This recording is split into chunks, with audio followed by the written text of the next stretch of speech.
Go ahead.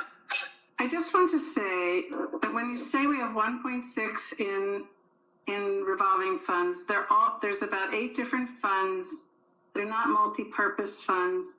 And I just want everyone voting on this to understand that when we use 500,000 that traditionally would have been used next year, that's a $500,000 deficit you're going to have starting next year. That's why it's just concerning, because that's what this really means. If we go into that money that would normally be used for crafting next year's budget, you're going to have a $500,000 deficit. Thank you. Well, and I'll follow up on that if I may. Please go ahead. Circuit breaker isn't guaranteed, and it's a reimbursement of money that we've already laid out. So that's another piece that's sort of in play. Correct. Okay, thank you all. Please, Member Johnson-Musad, go ahead.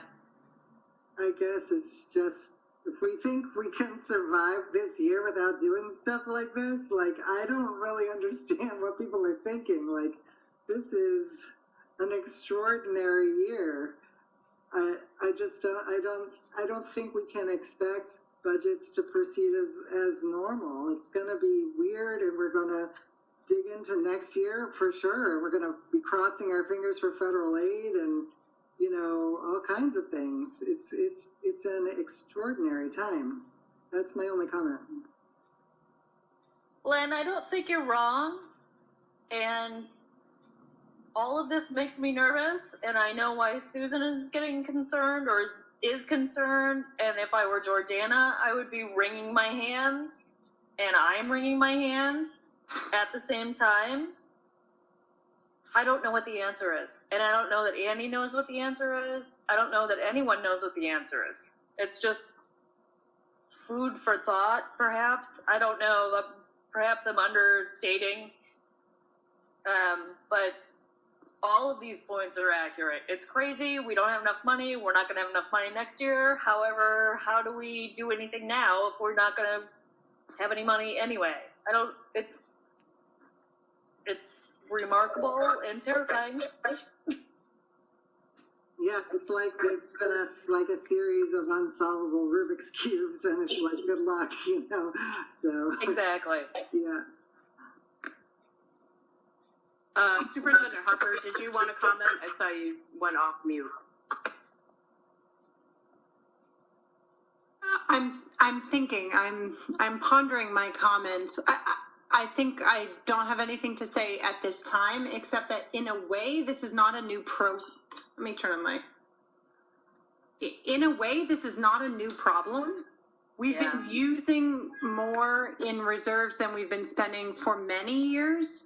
And if I recall correctly, for the past many years that this has been an alarm that I have been sounding, people have not been that concerned about it. And there's a really good reason that we have been very cautious about spending down these reserves. And people in the public look and say, well, if you've got, you know, a reserve, then you spend it, and that's that.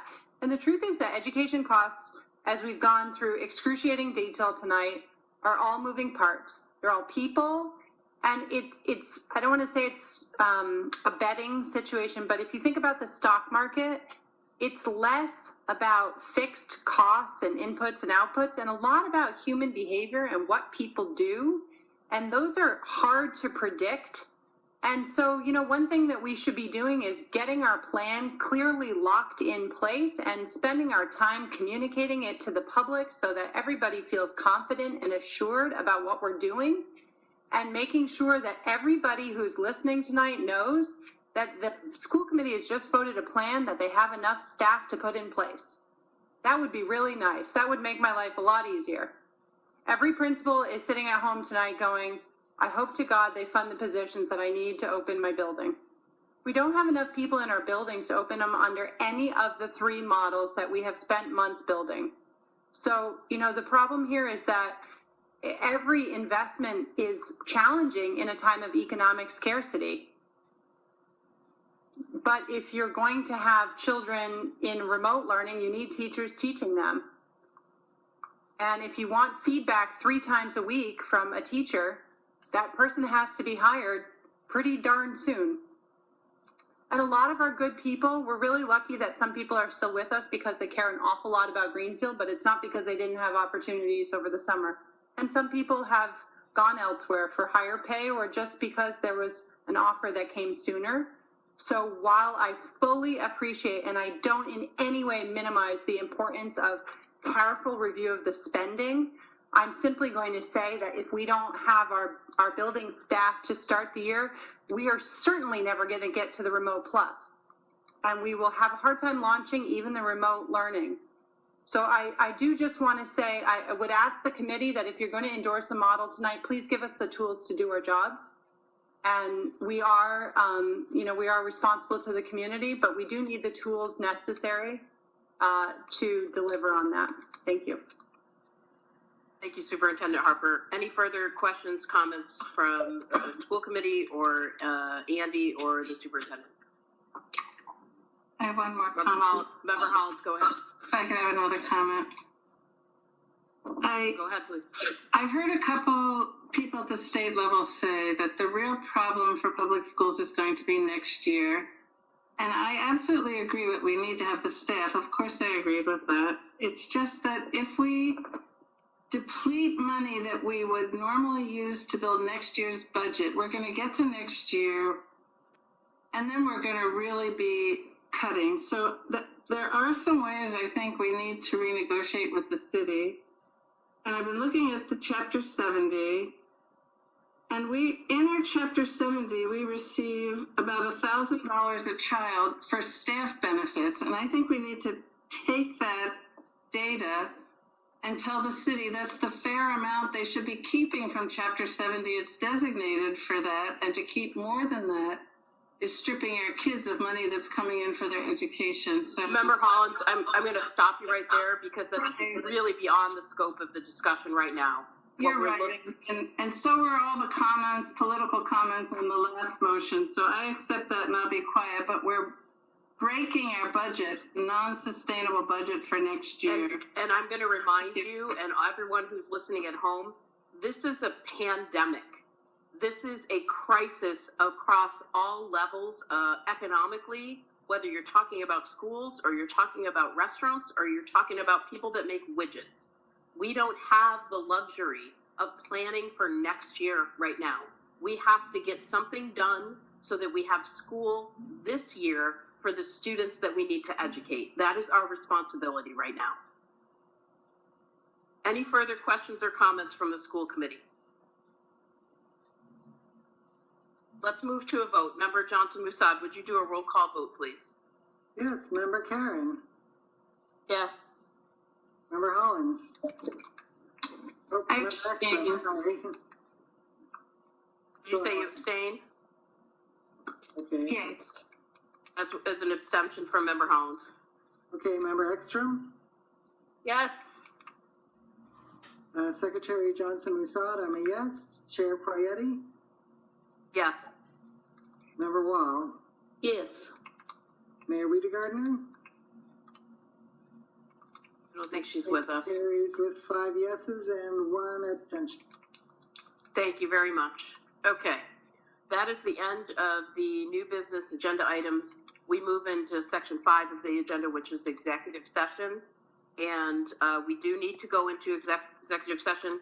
And at this time, for both the general public and for GCTV, I do anticipate we will need to come into regular session after our executive session in order to do a public vote on what we discuss in the private executive session. And the reason for executive session, I'm going to look for a motion, is for Mass General Ledger C30A, subsections 21, exemptions number 2 and 3, which I will read now. Exemption number 2, to conduct strategy sessions in preparation for negotiations with non-union personnel or to conduct collective bargaining sessions or contract negotiations with non-union personnel. And exemption number 3, which is to discuss strategy with respect to collective bargaining or litigation if an open meeting may have a detrimental effect on the bargaining or litigation position of the public body, and the chair so declares, which I do declare. Do I have a motion? So move. Member Wall has motion. Do I have a second? Second. And let's do a roll call vote, please. Member Karen.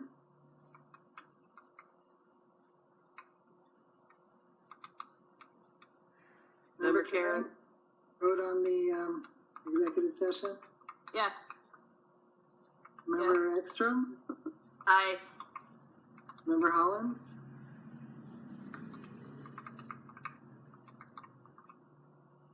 Member Hollins. I don't know if we lost her. Okay. Looks like Secretary she's there. Johnson Musad, I'm a yes. Chair Poyetti. Yes. Member Wall. Yes. All right, the motion carries with 5 votes. Okay, so we have a separate link that we will go to for the executive session, which all the school committee members have access to. We will move there now. Anyone wishing to stay on the line, we will come back after our discussion. As I said, I do anticipate there will be a vote in public session after the executive session. And for school committee members, it is 10:33. Let's take a 5-minute break and see you in the executive session. Okay, we are back from executive session at 11:21 p.m. Still time left in the day to actually adjourn this meeting, which I would actually count as a plus for the night. We did not take any votes in the executive session that need to be recorded publicly. And so with that, I would just say to everyone who's been on the line or continuing to watch and engage with this process that we do appreciate everyone's involvement and comments and concern for how we're going to move forward here. And that with that, I would thank the school committee for all of their hard work, thank the superintendent, thank our business manager, and everyone else who's participated in moving us to this point.